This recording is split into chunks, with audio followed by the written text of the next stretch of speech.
L'Union des syndicats du Tchad en colère, elle donne une semaine au gouvernement pour restaurer l'autor au risque de passer à une autre étape dite supérieure. Basket Fund, un panier de fonds pour aider le Tchad dans le processus du retour à l'ordre constitutionnel. Ressources financières et inclusion partenariale est le leitmotiv pour y arriver.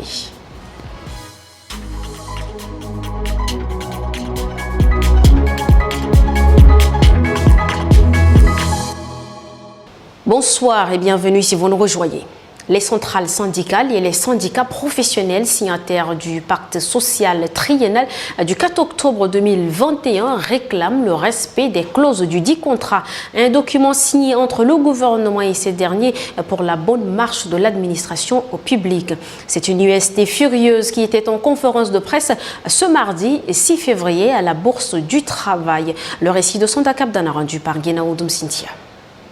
En premier lieu, la plateforme syndicale dénonce la non-application de plusieurs points du pacte social triennal signé entre elle et le gouvernement. Selon elle, sur 63 points inscrits dans ce pacte social, seuls 8 sont totalement réalisés, 21 sont partiellement réalisés, 33 non réalisés. Des statistiques qui ont provoqué la colère des syndicats. Nous avons compris depuis lors qu'il n'y a pas de volonté politique jusqu'au départ du précédent Premier ministre de transition, car aucune suite n'a été donnée aux attentes des partenaires sociaux alors que le pacte social triennal expire le 4 octobre 2024. Avec ce pourcentage signalé si haut sur le tableau et le manque de volonté d'exécuter les clauses du pacte, les partenaires sociaux signataires du pacte ont décidé de demander une audience au président de transition, garant du pacte social triennal. En deuxième position, elle accorde un délai d'une semaine à son partenaire de satisfaire leurs revendications. Le pacte social triennal a été signé en octobre 2021 et pour 3 ans entre le gouvernement et les plateformes syndicales pour mettre fin aux grèves qui ont secoué les services publics.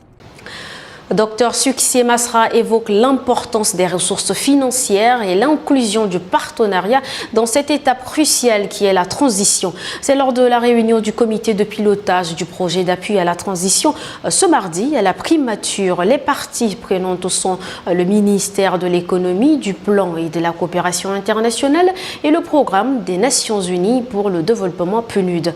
Une rencontre présidée par le Premier ministre lui-même. Les explications d'Emidou Linassou. Pour un retour à l'ordre constitutionnel, les partenaires du Tchad ont mis en place un panier appelé Basket Fund. Objectif, mobiliser des fonds afin d'appuyer le processus de transition en cours. Et pour faire le point, les membres du comité de pilotage de ce fonds ont eu une rencontre avec le Premier ministre de transition. Pour la réussite donc de cette étape importante de la consolidation de notre démocratie et la réalisation des aspirations de notre peuple, le Basket Fund, ce grenier de ressources qui a déjà servi à la mise en œuvre des étapes antérieures, aura un rôle majeur à jouer. Il est évident que les ressources ne peuvent remplacer la volonté politique, mais notre expérience et notre histoire nous enseignent que le partenariat est un pilier essentiel pour garantir la transparence, l'équité et la crédibilité du processus électoral. Ce Basket Fund est un mécanisme de financement de la feuille de route de transition initiée par le gouvernement qui vise le retour à l'ordre constitutionnel via les élections. Saleh Kebzabo, nommé médiateur de la République par le président de transition Mahamad Idriss Déby Itno. Suivant les termes du décret de nomination de Saleh Kebzabo, sa mission consiste entre autres au traitement des litiges entre l'administration et les administrés pour favoriser la construction des relations dites justes. Quel est l'impact attendu de cet organe, surtout dans ce contexte politique du pays? Le Tchad a-t-il besoin d'un médiateur? Regardez. Il n'a chômé qu'un mois. Remplacé à la primature par Dr Succé Masra, l'ex-opposant au pouvoir du feu président Idriss Déby, Saleh Kebzabo, est fait médiateur de la République. Sa mission est de concilier les Tchadiens. Aujourd'hui, le pouvoir a estimé qu'il faut mettre en place une institution qui a été recommandée par le dialogue national inclusif. Donc c'est la médiature. Et il est tout à fait normal que quelqu'un puisse occuper ce poste. Mais la question des conflits armés, ce n'est pas fini, même si l'accord de Doha a fait revenir un certain nombre des responsables des tendances, si l'accord de Kinshasa a fait revenir un certain nombre d'opposants, toujours il reste des choses à faire en ce qui concerne la réconciliation nationale. Maintenant, le rôle du médiateur de la République ne s'arrêterait pas à ce niveau-là. Malheureusement, les textes qui ont été revus aujourd'hui ont réduit un peu le champ de son action. C'est ce qu'on regrette, mais les conflits ne finissent pas dans un pays. Et l'une de ses premières missions sera de ramener des Tchadiens qui ont fui le pays au lendemain de la manifestation du 20 octobre, reprimée dans le sang. Rassoum Mordim Leila, poursuivons avec l'actualité en bref. La compilation de ce mardi porte la signature de Sandak Abdallah. Vers un retour au pays du président du mouvement national pour le changement du Tchad, Mamad Ahmad Lazina, dans les prochains jours grâce à un accord de principe signé à Kinshasa en République démocratique du Congo entre lui et le gouvernement représenté par le ministre de la Communication, porte-parole du gouvernement, Abdraman Koulamala. Mamad Ahmad Lazina a quitté le pays au lendemain de son évincement du gouvernement.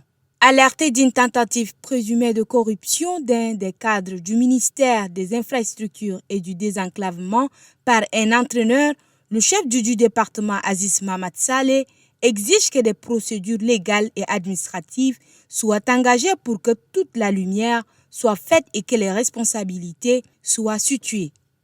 L'Action pour le développement du Bar-Sara et la coordination des associations de défense des droits de l'homme du Bar-Sara dénoncent des actes barbares du préfet de Bar-Sara, Adoum Boukar Thierry. Pour ces associations, il n'est pas son premier forfait. Lors du référendum du 17 décembre, ce dernier a fait arrêter le vice-président départemental de la Conorec, No Altaka Dadoum, sous prétexte que ce dernier a confisqué les procès-verbaux du village Bekourou, ce qui lui a permis de traiter sur la compilation des résultats et les transmettre en Djamena, accuse-t-elle. Après avoir porté plainte pour tentative d'assassinat, elle interpelle le gouvernement à prendre ses responsabilités pour préserver la paix et la quiétude du département.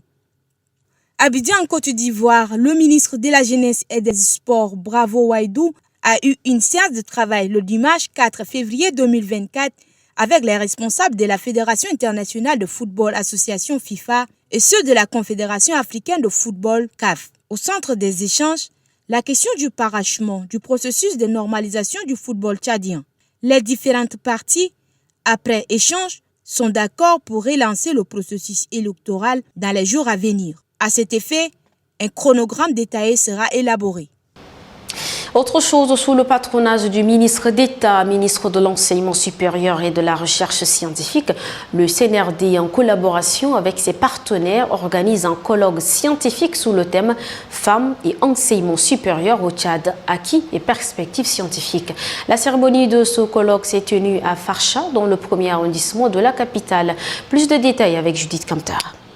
Ce colloque vise à valoriser les travaux financés à travers les bourses de terrain et micro-projets, mobiliser les chercheurs pour contribuer à l'émergence d'une communauté scientifique en lien avec la thématique du projet Fonds de solidarité pour les projets innovants, genre et enseignement supérieur.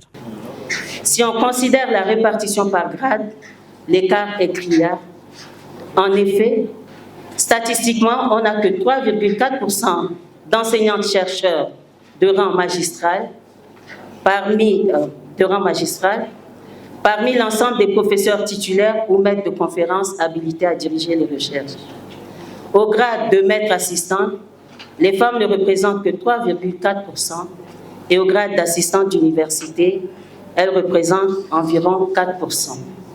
Il est prévu la présentation de 3 sessions, à savoir Femmes et carrière dans l'enseignement supérieur, Femmes du supérieur et défis des pesanteurs socio-culturels, leadership socio-économique et engagement politique des femmes du supérieur.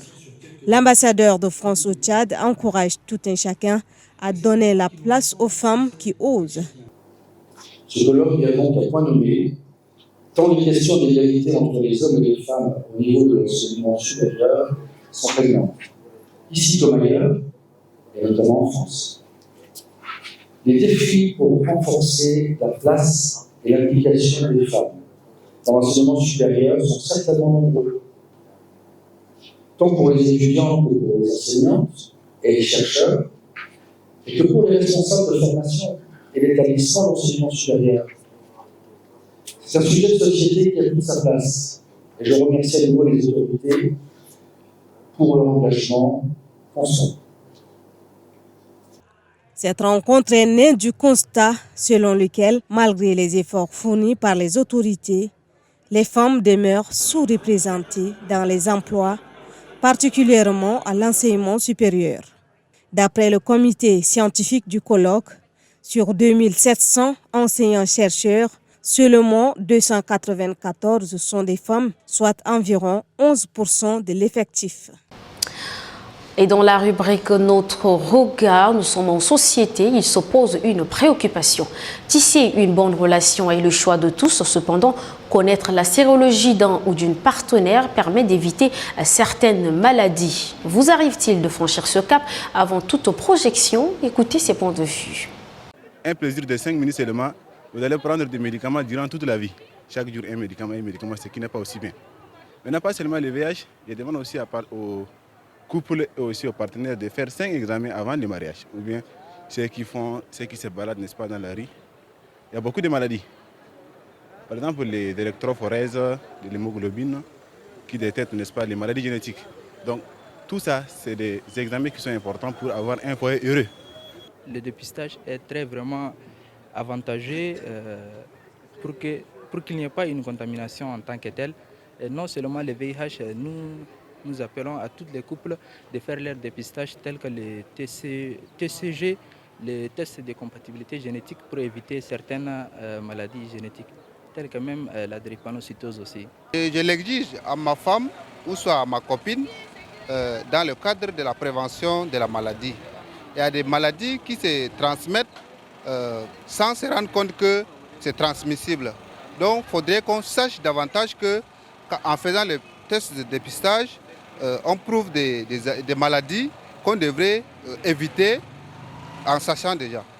Pour le maintien de la santé, il faut absolument faire ce qu'on appelle le dépistage pour garantir, n'est-ce pas, garantir le dynamisme de votre couple. Et donc, ce qui nécessite le dépistage de tous les deux si possible. Il faut absolument faire le dépistage le plus vite que possible de ta partenaire ou de ton partenaire. Et là, vous allez vous assurer, n'est-ce pas, sur la continuité de votre relation, si je vois bien. Et donc, c'est très capital, le dépistage. Des propos recueillis par Julia Boya et c'est la fin de cette édition. Merci à vous, chers téléspectateurs, de l'avoir suivi. Prenez soin de vous et restez en compagnie des programmes de Tchad Info TV.